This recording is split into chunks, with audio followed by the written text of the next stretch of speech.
سيئات أعمالنا من يهده الله فلا مضل له ومن يضلل فلا هادي له أشهد أن لا إله إلا الله وحده لا شريك له أشهد أن سيدنا وسندنا ونبينا وحبيب ربنا وطبيب قلوبنا ومولانا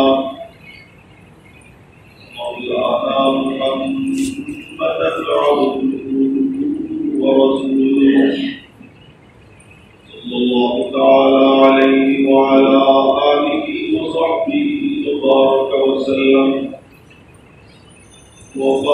وسلم تسليما كثيرا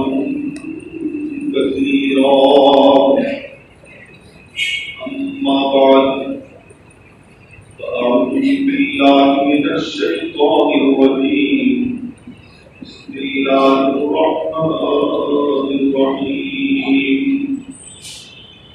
وإذا سألك عبادي عني فإني قريب أجيب دعوة الداعي إذا دعان فليستجيبوا لي وليؤمنوا بي لعلهم يرشدون.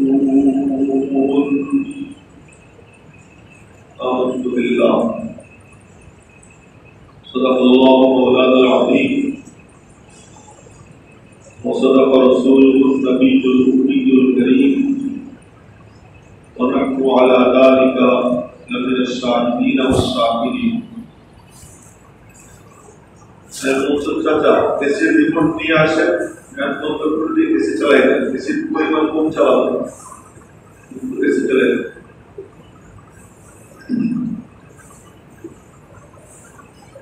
نحن على ذلك لمن الشاهدين والشاكرين الحمد لله رب العالمين. محترم মুসল্লিয়ান کرام, প্রথমে আমরা আল্লাহ পাকের শুকর আদায় করি আলহামদুলিল্লাহ। এরপরে আমরা বলবো লা ইলাহা ইল্লাল্লাহ। কেন বললাম এটা বলার জন্য? লা ইলাহা ইল্লাল্লাহ তো নিয়মিত আমরা বলি, আর কেন বলতে বললাম? এখন প্রতিষ্ঠিত হয়ে গেছে। আল্লাহ পাক বলেন কিয়ামতের রিপোর্ট যখন হবে আল্লাহ পাক জিজ্ঞাসা করবেন, সমস্ত কিছু শেষ হয়ে যাবে, কি করে বন্ধ করে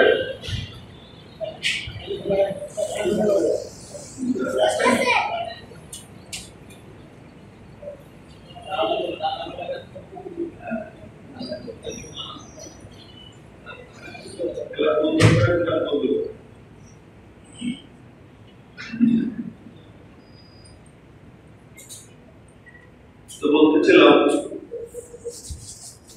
যে কিয়ামত যখন কায়েম হবে, এটা না, কিয়ামত যখন কায়েম হবে তো সব কিছু নিঃশেষ হয়ে যাবে। সব কিছু নিঃশেষ হয়ে যাওয়ার পর 19 জন ফেরেশতা থাকবে আলাদা, এরা থাকবে। আল্লাহ পাক রব্বুল আলামিনের আরশে আজিমের পাশে জিবরাইল, মিকাইল, আজরাইল এবং সিংহা মুখে ইসরাফিল কিংবা থাকবে। তো রব্বুল আলামিন জিজ্ঞেস করবেন যে আজরাইল আর কে বাকি? আজরাইল দেখাবে ওই যে অমুক অমুক অমুক। তো আল্লাহ পাক বলবেন যে এগুলো মরে থাকবে। একে একে জিবরাইল, মিকাইল, ইসরাফিল রাম রাম করে পড়তে থাকবে। এক একজনের পড়ার আওয়াজ কি হবে? যেখানে হযরত জিবরাইল আলাইহিস সালাম পুরো একটা দেশকে এক হাতের তালুতে উঠে আসমান পর্যন্ত নিয়ে গেছে। সুবহানাল্লাহ।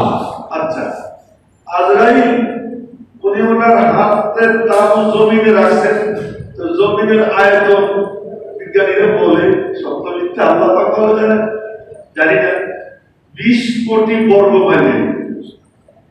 এই পুরো 20 কোটি বর্গ মাইল এরিয়া আজরাইলের হাতের তালুর নিচে চলে আসছে। সুবহানাল্লাহ। বিশাল বিশাল একটা ফেরেশতা মরবে পড়বে, বিশাল আওয়াজ হবে।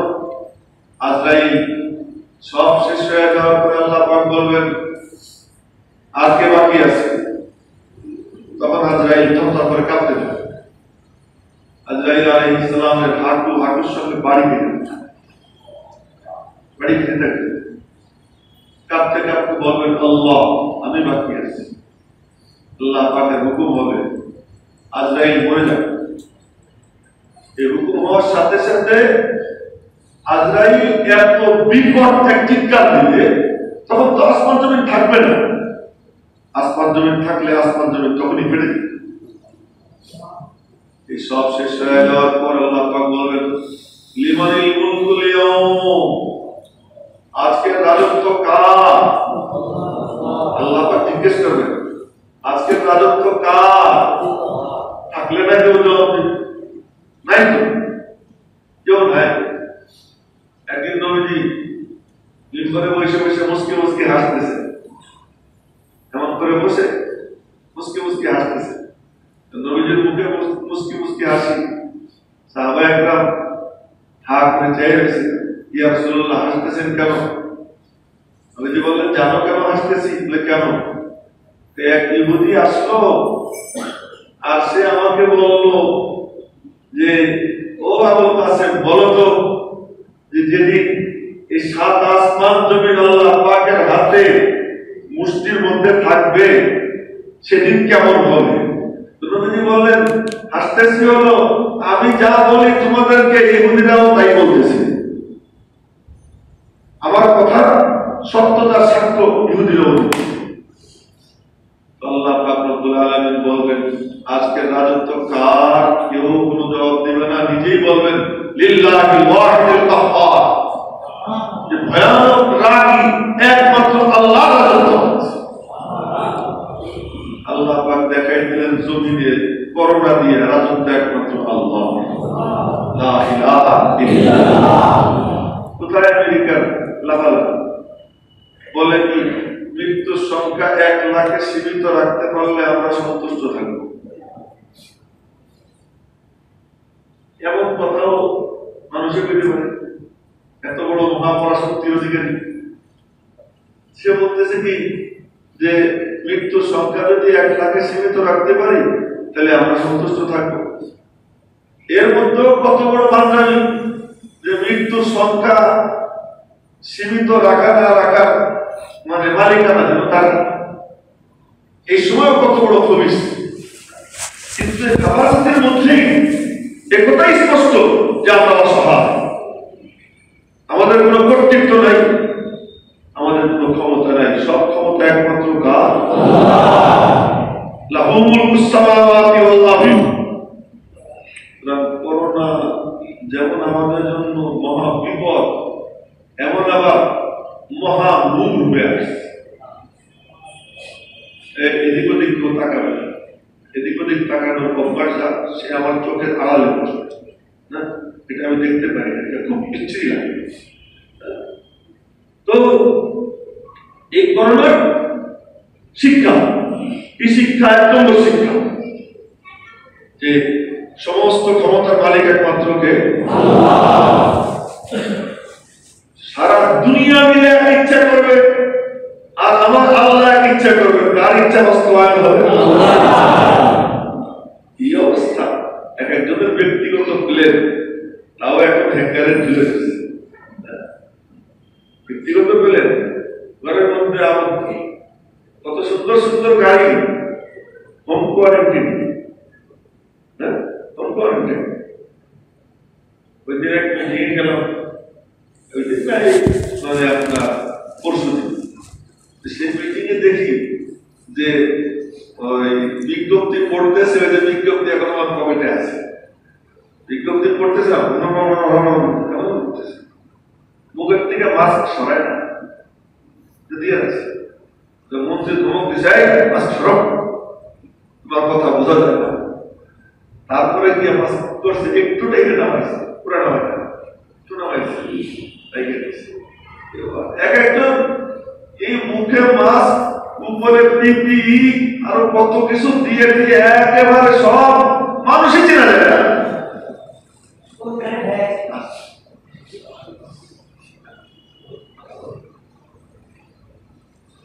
সেদিন এই টিভি রোডের মুখে এখানে একজন আমার সালাম দিচ্ছে, সালাম দিয়ে ভাই কেমন আছে, বা ঘরে তো কেউ ভাই বলে না, এই এলাকার কেউ সাধারণত ভাই বলে না, হুজুর বলে অথবা অন্য কিছু একটা বলে, কিন্তু ভাই তো বলে এটা কি। আমি ভালো করে তাকাই দেখি সে আমার একটা বলে, কিন্তু এই যে লাগাই রাখছে আমি তাহলে চিনি না, এমন এক অবস্থা। সুতরাং আজ সবার কাছে স্পষ্ট হয়ে গেছে একমাত্র করনেওয়ালা জাতকে আল্লাহ। করোনা যতক্ষণ আছে ততক্ষণ, করোনা শেষ। এই তো মসজিদের পাশে গত পরশু রাত্রে আমি আমাদের মাসাল্লাহ এখন তো নিচের জায়গাটা পেশাবখানা খুব সুন্দর হয়ে গেছে। আমি মাঝে মাঝে বাইরের থেকে আসলে যদি আমার কোনো প্রয়োজন সারার দরকার পড়ে আমি নিচেই সারি। খুব ভালো ব্যবস্থা করে, আপনারা দেখলে খুশি হবে, যারা দেখছেন। তো এখানে গেলাম রাত্র তখন 11:30 11:15 বাজে এরকম হবে। এখন দেখি সুন্দর গানের আওয়াজ ভেসে আসতেছে। এত নির্লজ্জ, এত বেহায়া মানুষ যে যখন এরকম ভাবে একেবারে চাইপে ধরে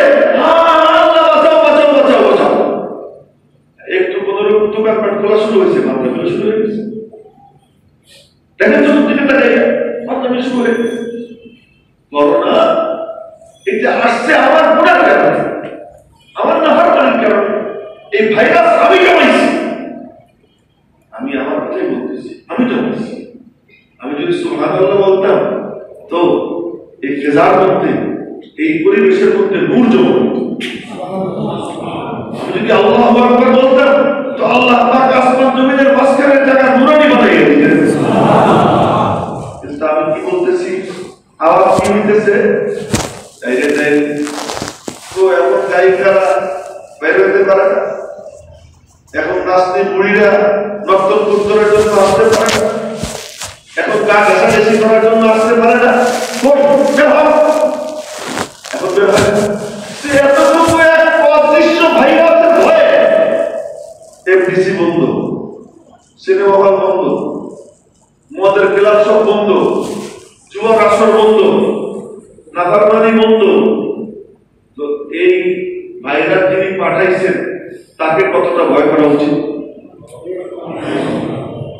এই ভাইরাস যার নিয়ন্ত্রণে, যার ইচ্ছাটাই ভাইরাস এবং যার ইচ্ছাটাই ভাইরাস থেকে মুক্তি, আল্লাহ কসম, আল্লাহ পাক এই মুহূর্তে এরাদা করবেন গোটা বিশ্ব মুহূর্তের মধ্যে ভাইরাস মুক্ত হয়ে যাবে। আল্লাহ এত ক্ষমতাশালী, সব তো আমার আল্লাহ।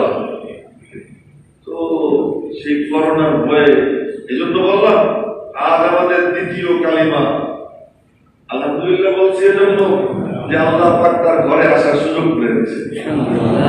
আলহামদুলিল্লাহ, লা ইলাহা ইল্লাল্লাহ। এজন্য যে করোনা আমাদেরকে শিক্ষা দিয়ে দিল যে একমাত্র ক্ষমতা কার? উপরের অফিসার মানে দাঁড়াই থাকে, এক এক সাহেব তার কর্মচারীদের দিয়ে বুট জল পালিশ। আমি বলতেছি, আপনারা আমার থেকে ভালো জানেন, প্রত্যেক উপরের স্তরের লোক যাবে তার পিছের উপর, প্রত্যেক উপরওয়ালা জুলুম করে, জুলুমে জুলুমে আমাদের সমাজটা একদম ভরে গেছে। এই বাষ্প এত জমা জমছে, আপনারা আমার থেকে ভালো জানেন আমাদের যে আপনার ডিফেন্সের ভিতরে যে সমস্ত খবর পায়, যেগুলো জানি যে নিচের দিকের সৈনিকদের সঙ্গে কি আচরণ করে, ট্রেনিং দিতে গিয়ে এক একটা সৈনিকদের কি পরিমাণ গালাগাল করে। কেউ যদি একটা গালি দেয়, ওই গালির দুর্গন্ধ এত, ওর দুর্গন্ধে ফেরেশতা কয়েক মাইল দূরে চলে যায়। অবলীলায় গালি দেয়, সমানে গালি দেওয়াটা যেন একদম কর্মসূচি। ড্রাইভার কন্ট্রাক্টরের উপর জুলুম করে, কন্ট্রাক্টর হেল্পারের উপরে জুলুম করে, হেল্পার যাত্রীর উপরে জুলুম করে, জুলুম জুলুম জুলুম। তারপর আমি জুলুম সহ্য করতেছি, উপরে স্যার ফোন করে ফোন রিসিভ করে, স্যার, জি স্যার, হ্যাঁ স্যার, জি স্যার, স্যার স্যার স্যার, কই দিই না কেন? উপায় নেই।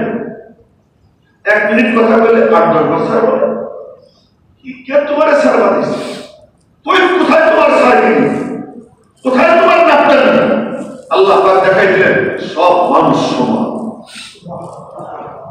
ইন্নামাল মুমিনুনা ইখওয়া, সব মুমিন পরস্পরে ভাই ভাই। ভাই বলছে সাহেব তুই আমার ভাই বলা, তুই বলবি বস, তুই বলবি স্যার, তুই আমার ভাই বলা।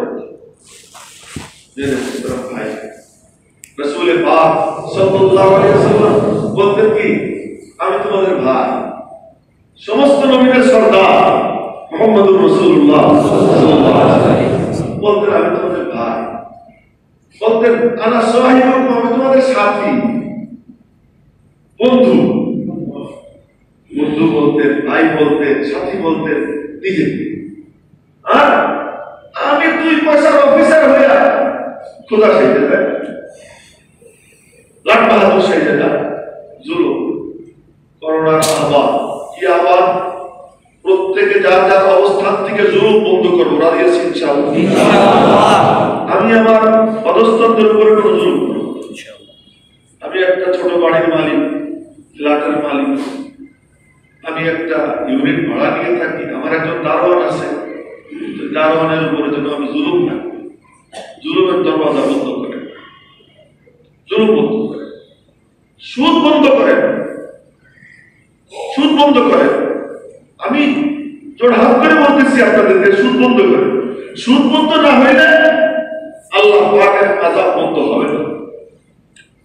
তার কারণ সুদের ব্যাপারে পরিষ্কার কোরআন শরীফের আয়াত, এখানে কোনো ব্যাখ্যা বিশ্লেষণের কোনো অবকাশ নাই, ব্যর্থহীন।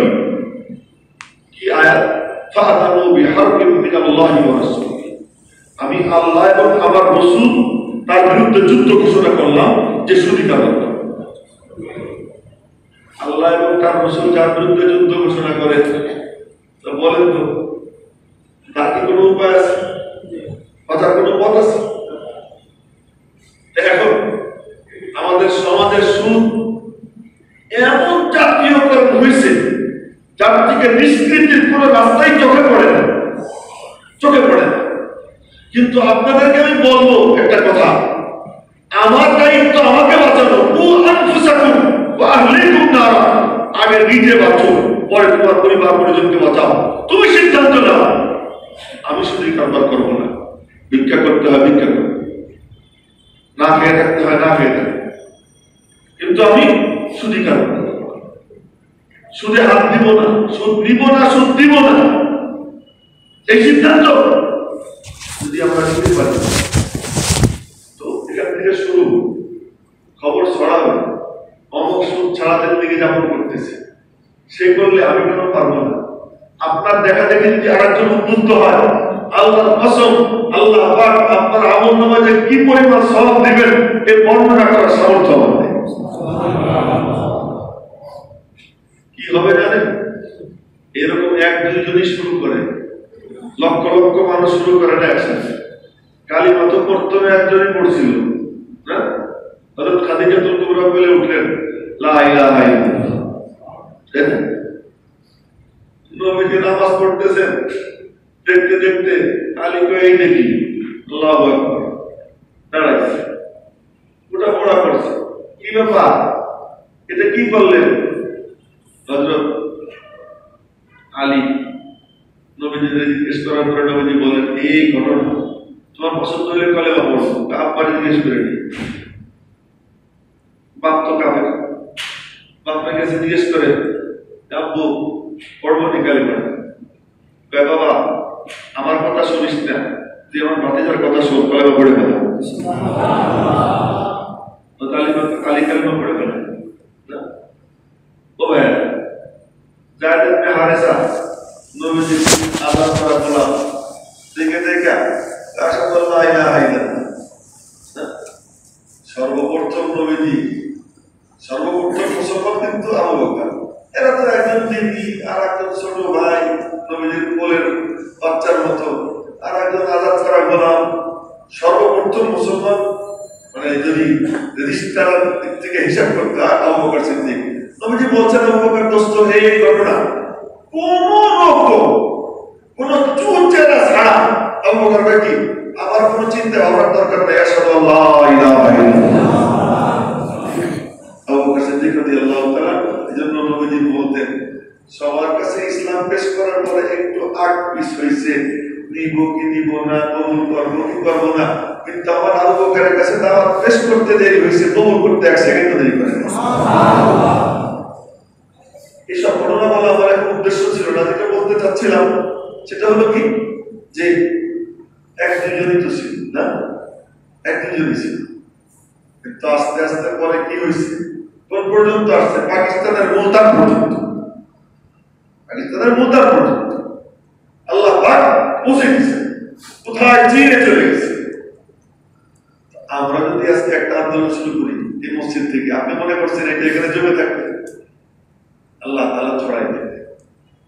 এখানে যে কয়জন আছে, দোতলায় যারা আছে তাদের চেহারা আমি দেখতেছি না, উপরে যারা আছে তাদের চেহারা দেখতেছি না, কিন্তু যারা যারা যে যেখানে আছেন, যে অবস্থানে আছেন, সকলে কঠিন প্রতিজ্ঞাবদ্ধ হব যে আমরা নিজে সুদী কারবার করবো না, অন্যকে সুদ পরিহার করার জন্য দাওয়াত দেব। কে কেনা দিয়েছে ইনশাআল্লাহ? আল্লাহ আমাদের দিয়েছেন ইনশাআল্লাহ।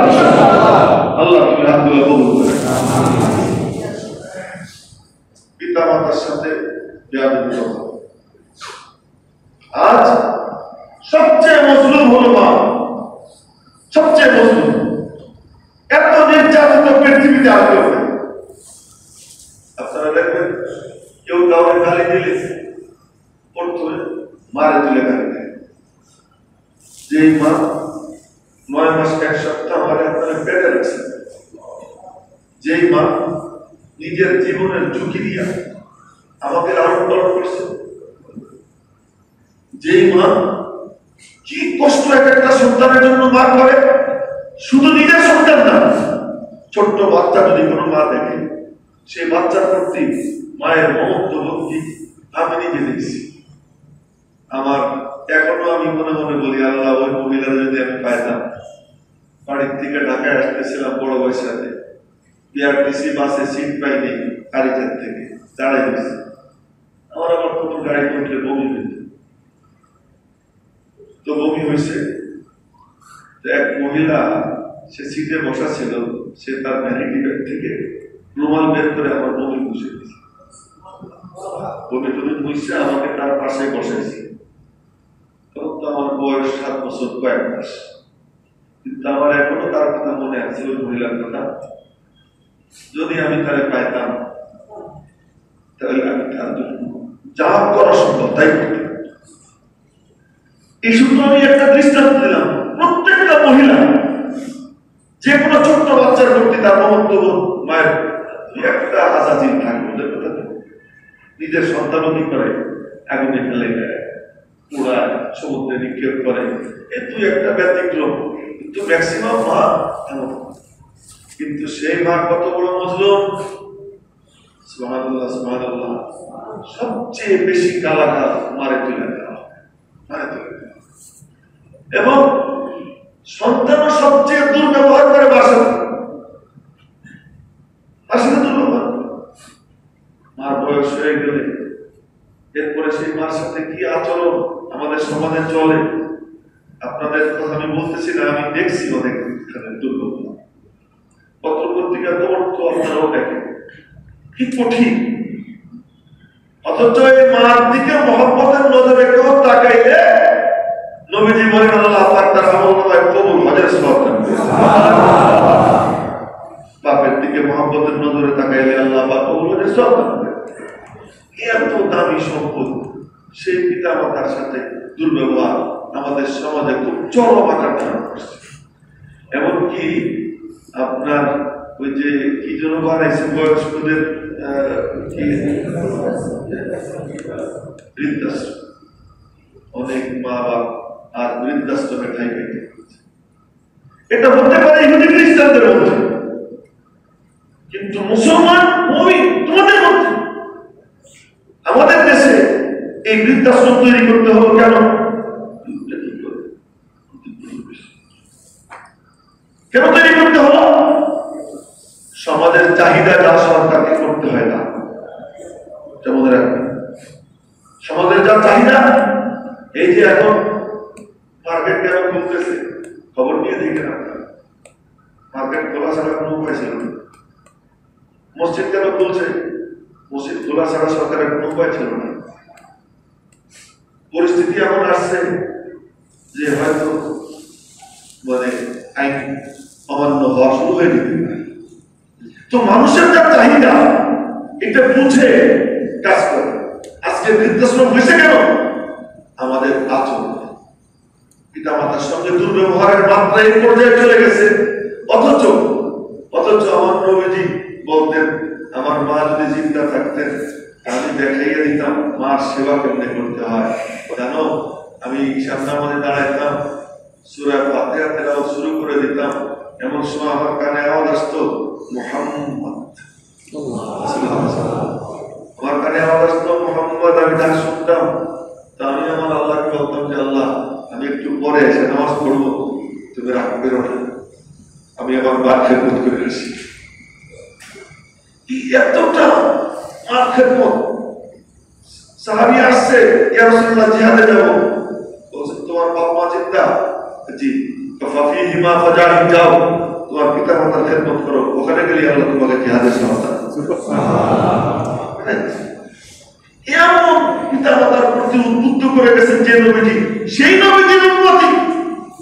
আর তাদের জন্য, তাদের পিতা মাতাদের জন্য বৃদ্ধাশ্রম তৈরি করতে হয়, এর থেকে জঘন্য আর কিছু হইতে পারে না।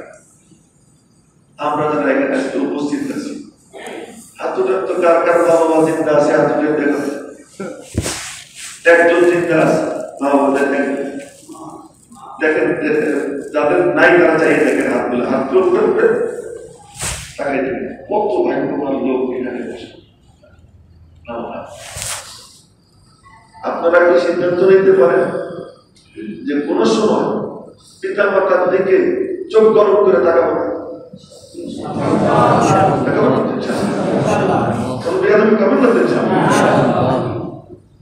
আল্লাহ এবং খেদমত করবেন। শুনেছিলাম না ঘটনা, আপনাদেরকে এই কথা বলে কথা শেষ করতেছি। ঘটনা শুনেছিলাম যে মুসা আলাইহিস সালাম আল্লাহ পাকের সাথে মেলা গল্প করছে। তার মধ্যে এক গল্প যে আল্লাহ আমার জান্নাতের সাথী কে হবে? আল্লাহ পাক বলেন কসাই। কসাই এরকম বড় আল্লাহ রসুলের জান্নাতের সাথী হবে কসাই। তো মুসা আলাইহিস সালাম বলেন আল্লাহ ওর সাথে একটু দেখা করতে মনে চায়। আল্লাহ পাক পুরো ঠিকানা বলে দিয়েছে, যাও। গিয়ে বাজারে এসে টোকাই কসাই দিয়ে বের করছে। কসাইকে পরিচয় দেন নাই যে আমি মুসা। কসাইয়ের সাথে গল্প সল্প করে বলছে বাবা তোমার বাসা কোথায়? অমুকখানে। তো তোর বস্তু বিক্রি টিক্রি শেষ করে রওনা হয়েছে। আমি কি তোমার সাথে তোমার বাড়ি একটু আসতে পারি, মেহমান হইতে পারি? চলে, ঠিক আছে। যাওয়ার পরে ওনাকে বসাইয়া, বাইরে বসাইয়া ভিতরে ঢুকছে। ভিতরে ঢুকিয়া ঘুমন্ত বুড়িদের জাগাইছে, নিজে হাতে তার মুখ টুক ধুয়ে দিচ্ছে, খাবার দাবার সব প্রস্তুত করে নিজে হাতে এক একটা গ্লাস ওই বুড়ির মুখে দেয়, এখান দিয়ে পড়ে বসে, ওখান দিয়ে পড়ে বসে আর খাবার দিচ্ছে। লম্বা সময় লাগাইয়া তারা খাওয়াইয়া এরপরে আবার শোয়াই দিছে। শোয়ার সময় বুড়ি এমন করে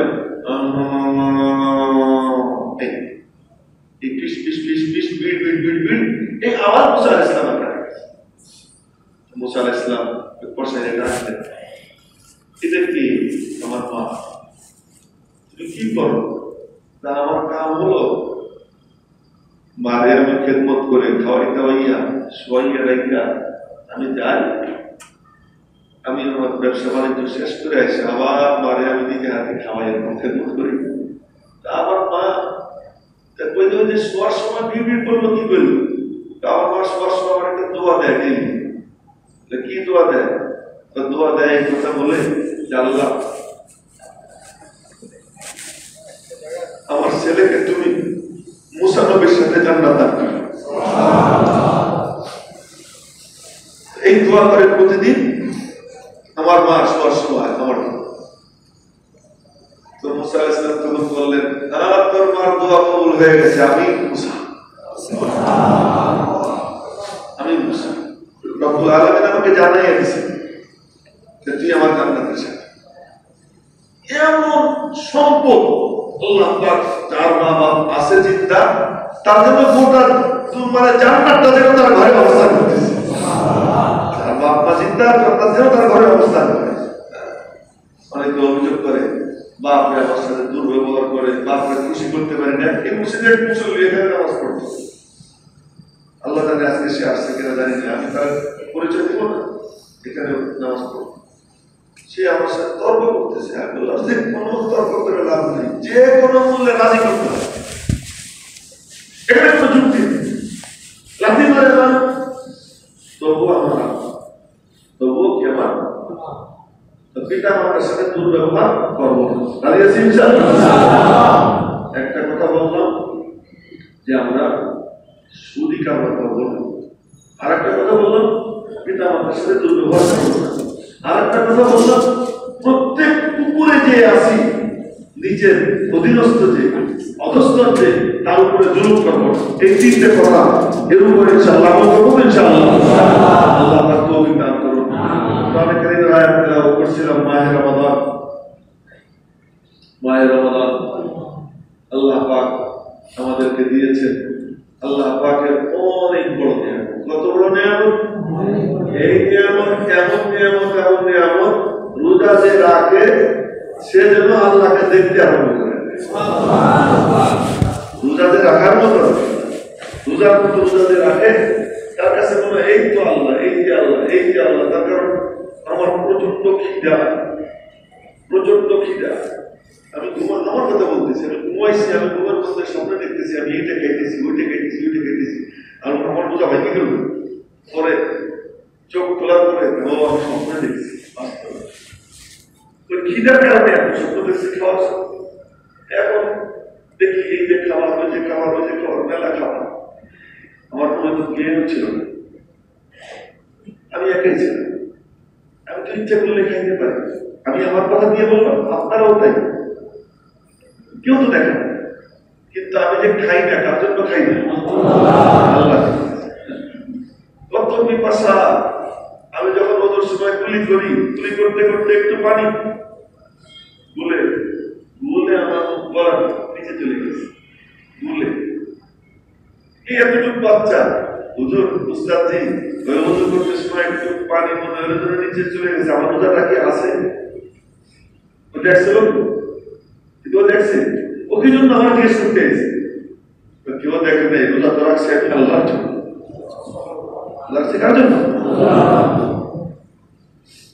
দেখেন এই সেহরির সময় এক মাওলানা বড় আলেম, উনিও এক মসজিদের প্রতি, সে খাইতেছি যখন তখন দেখি যে মিস করলো, কল ব্যাক করলো, বললো কি করলাম? ভাই একটা মাসালা করে। কি মাসালা? এই যে রোজা থেকে কি রক্ত দেওয়া যাবে, রক্ত নেওয়া যাবে, মাসলা জিজ্ঞেস করতেছে। এই মাসলার ব্যাপারটা এত অস্থিরতা কার জন্য? আল্লাহ। এই যে রোজা যে রাখে, রোজা রাখতে গেলে তার মনে হয় কি আমার আল্লাহ আমাকে দেখতেছে, আমার আল্লাহ আমাকে দেখতেছে। তাই তো আমার আল্লাহ বলেন কি, কুতিবা আলাইকুমুস সিয়াম কামা কুতিবা আলাল্লাযীনা মিন ক্বাবলিকুম লাআল্লাকুম তাত্তাকুন আইয়ামান মা'দুদাত। তোমার কাছে মনে হবে এই যে আমার আল্লাহ, এই যে আমার আল্লাহ, এ মনে করা ছাড়া রোজা রাখা সম্ভব না। রোজা রাখতে গেলে ইতিহাস দিতেই হয়, এই যে আমার আল্লাহ, এই যে আমার আল্লাহ, আমার আল্লাহ মনে দেখতেছে, আমার আল্লাহ মনে দেখতেছে। এই কল্পনা কল্পনা করতে করতে রোজাদারের মন বলে আমার মাওলা কোথায়? রব্বুল আলামিন বলেন মাহবুব সাহাবীরা রোজা রাখা শুরু করছে, এখন দেখবা এসে জিজ্ঞেস করবে আমার আল্লাহ কোথায়? তারপর রোজা রাখার মতো রোজা রাখতেন, এখন এসে জিজ্ঞেস করবে আমার আল্লাহ কোথায়? যদি জিজ্ঞাসা করে তোমাকে তুমি বলে দিও দূরে যাওয়ার দরকার নাই, আমি আল্লাহ দূরে না, ওর দরকারের শাহবাগ ওর যত নিকটে আমি মাওলা তার থেকে ওর নিকটে অবস্থান করতেছি। ইদা সালাকা ইবাদি আন্নি ফাইন্নী করিব। আল্লাহ বলেন উজিবু দাওয়াতাদ দাঈ ইদা দাআন। রোজা রাখলে আমার জন্য রাখে, না খেয়ে বেশি কষ্ট হইতেছে খায় না আমার, পিপাসায় কষ্ট হইতেছে পানি পান করে না আমার জন্য, ঝগড়া করে না আমার জন্য, গালাগাল দেয় না আমার জন্য, গীবত করে না আমার জন্য, মিথ্যা বলে না আমার জন্য, সুদি কারবার করে না আমার জন্য, টেলিভিশন দেখা সাইডে দিছে রমজান মাসে আমার জন্য, গান শোনা সাইডে দিছে আমার জন্য, আল্লাহ গান শোনা সাইডে দিছে আমার জন্য, সব আমার জন্য আমার জন্য। রব্বুল আলামিন বলেন আমার জন্য সারাক্ষণ যে ব্যস্ত, ও যদি আমার ডাক দেয় ওরে বলো বলো বলো, ওর ডাক শোনার অপেক্ষায় আমি আল্লাহ আছি, ওর ডাক দিতে দেরি আমি আল্লাহ সাড়া দিতে একটু দেরি করবো না।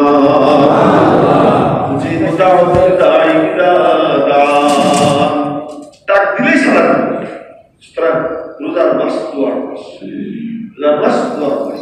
রোজাদারের অভুক্তজনিত কারণে পেটের থেকে যে মুখের থেকে দুর্গন্ধ বের হয়, তো নবীজি বলেন আল্লাহ আমাকে জানাই দিয়েছেন আল্লাহর কাছে ওটা বেশি অপরের থেকেও মজা লাগে। কেন সে না খেয়েছে কার জন্য? আল্লাহ পাক এমন রোজা আমাদেরকে রাখবার তৌফিক দান করেন। তার পাশে চালায়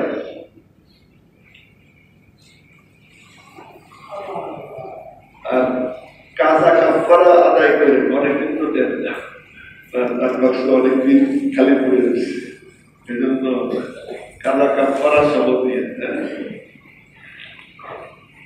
আর মানে এখন তো মসজিদে আসার অনুমতি মিলে গেছে, কিন্তু যারা ঘরে ঢুকছে বের হইতে আর সাহস হইতেছে না। তারপরে প্রত্যেকের খবর থাকে যে কালকে ছিল 600, আজকে হলো 800। এ ভাই করোনা কি আসলে মসজিদে পাশাপাশি বসলে করোনা আসবে না আল্লাহ চাইলে করোনা আসবে? আমরা সতর্কতা অবলম্বন করবো, কিন্তু ইমানটা ঠিক রাখবো।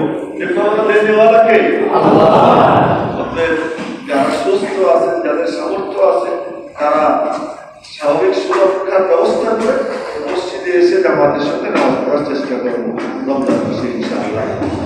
আর যার মনে এমন হয় না জানি গেলে করোনা আক্রান্ত হয়ে যায়, তারে আমি আসতে বলবো না।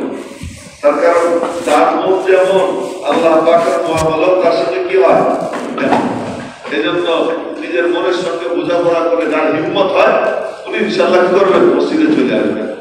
আমি বলছিলাম যে এই করতে করতে আমার না জানি মানুষ মসজিদ থেকে মানে বিমুখ হয়ে যায়, এই কথাটা একদিন বলছিলাম। তো আমার এক ভাই আমাকে বললেন হুজুর এই সময় মানুষ আরো বেশি মসজিদ, এই কথাটা আমিও জানতাম মসজিদ, কিন্তু হলো কি মানুষ অভ্যাসের দাস, মানুষ অভ্যাসের দাস।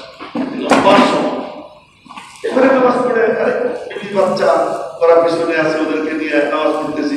আমি যেন একদিন কার একটা মাসালা ভুল বলছিলাম, কে যেন জিজ্ঞেস করছিলেন বিবির সাথে নিয়ে নামাজ পড়া, সাথে নিয়ে নামাজ পড়া যাবে কোনো সমস্যা নেই, সে পিছনে দাঁড়াবে, পাশে সে পিছনে দাঁড়াবে, ছেলে পাশে দাঁড়াইলো আর বিবি মেয়ে তারা কি পিছনে দাঁড়াইলো, তো এই এদেরকে নিয়ে নামাজ পড়া যাবে। এরকম নামাজ পড়ে একটা অভ্যাস হয়ে গেছে, এখন আর ঘর থেকে বাইরে যেতে মনে চায় না। এমন যেন না হয়, এমন যেন না হয়। আমরা মসজিদে আসার যাদের সামর্থ্য আছে তারা মসজিদে সুরক্ষার ইন্তজাম আমরা করছি।